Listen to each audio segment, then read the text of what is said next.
It is a busy Thursday night in the case we got 6 games for you on tap. Let's see what's good. My name is Andrea Sachenko and you're watching the KHL update. We take you out to Omsk first, where Avangard meets Sochi at G-Drive Arena. The Leopards strike first, and Nila Vershin jumps to the slot and scores his third of the year. The Hawks tie it up late in the period. Misha Shevchenko plays it to the top, and Damir Sharabzhanov nets his first of the year.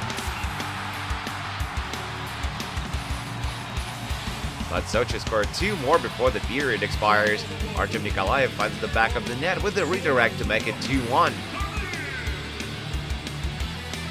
And in the last minute of the stanza, Sergei Popov beats Vasily Demchenko on the stick side to give Sochi a 3-1 lead.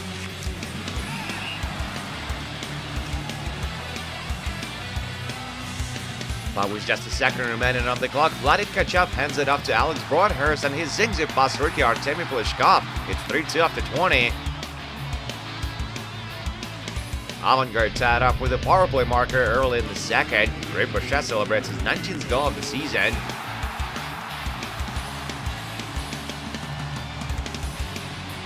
Fedor Malikin makes it a 4-3 game early in the third, while Fedor Belakov draws his first point in the game in over 5 years. Sochi salvaged the game in the 9 seconds of regulation. Nikita Zorkin buries the rebound on Nikita Popogayev's shot to send it to OT. But the Hawks still get the W on this one. Arseniy Gritsuk dishes it over to Damir Sharabzhanov, and he scores his second of the night for the win. Avangard take it 5-4 in overtime.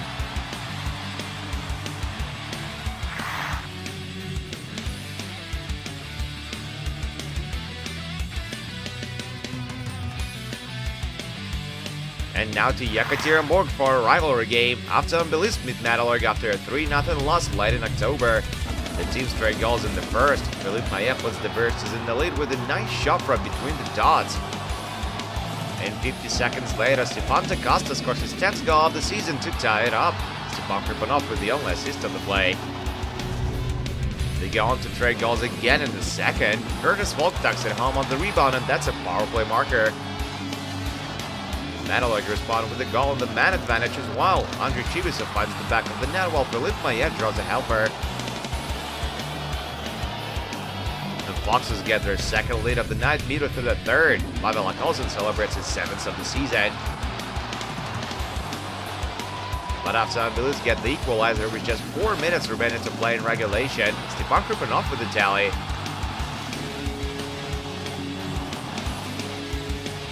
It goes to overtime. Brandon Leipzig gets a minor for tripping, and Curtis Volk scores his second of the night for the win. Avtomobilists tie the season series at 1 as they take it 4-3 in overtime.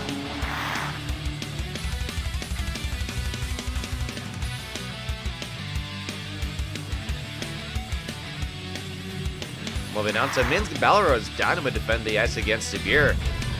The hosts break the ice early. Vladimir Alstrov converts on a power play just under 4 minutes in for his 7th of the year. Snowflakes get close to leveling it before the intermission as Slava Litovchenko tries to bury the rebound off the inboards, but Alexei Kolosov comes across to get in the way. Second period now, and it's Anton Krasotkin's turn to make a highlight reel save. He melts the puck into the blue paint, and Dynamo still lead just 1-0. The Versts even it up late in the stanza. Slava Osnovin finishes up the Nick give and go on a quick transition play.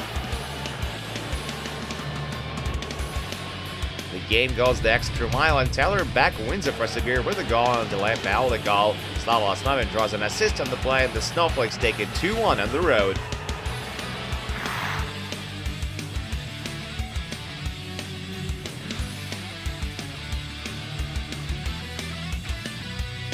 We're off to Kazan now for a huge game between Akbars and SKA St. Petersburg. The Cats open things up late in the first. Kirill Petrov nets his 5th of the year with a mid-range shot. St. Petersburg get back even midway through the second. Nikita Gusev extends his point streak to 3 games as he beats Timur Bilalov on the stick side. But then Alexander Radulov steps into the spotlight. First he breaks loose, cruises to the net, and makes it 2-1. And less than 2 minutes later, he slices his way through the D and scores his second of the night to give Akbars a 3-1 lead heading into the third. SKA make it a 1-goal game again as Igor Zhiganov drops down low and tips it past Bilala for his 8th of the year.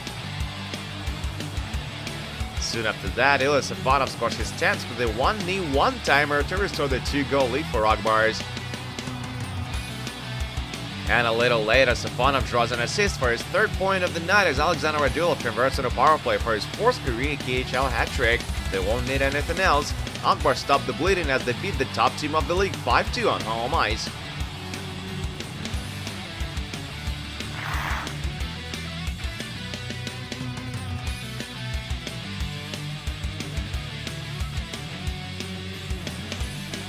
Next up, Yaroslavl leads the side of battle between Lokomotiv and Kowloon Red Star tonight. The Dragons get on the board late in the first. Alex Reach dangles his way to the net on a power play and scores his 2nd of the season. Lokomotiv respond with a power play goal of their own in the 2nd period. Toe dragged by Maxim Sholanov, and he snaps his 10th of the season to tie it up. Red Star regained the lead late in the frame. Tyler Wong gets down on one knee and beats Danil Isai for his 2nd of the year to make it 2-1 after 40.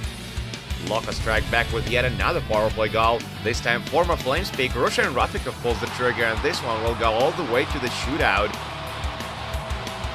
And it's the Dragons who come out on top. Josh Nichols scores the winner in the 5th round, and Red Star celebrate their 2nd victory in 3 games. 3-2 shootout is your final.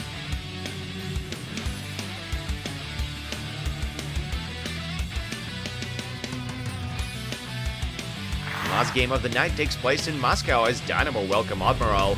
Not a lot of scoring in this one. The Sailors open it up only late in the 2nd. Alexander Shevchenko converts on a power play. And a few minutes later, Admiral doubled the lead as Evgeny Lisovets scores his 1st of the year. Dynamo give their fans a reason to cheer late in the 3rd as Dmitry Rashevsky scores his 13th goal of the season, but that's all they can do. Admiral hold on to the lead and beat Dynamo for the 2nd straight time this month. 2-1 is the final.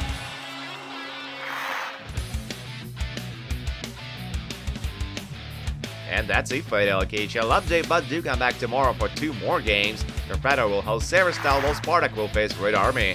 My name is Andreas Sachenko. Thank you guys so much for watching, and don't forget to check back with us this Friday.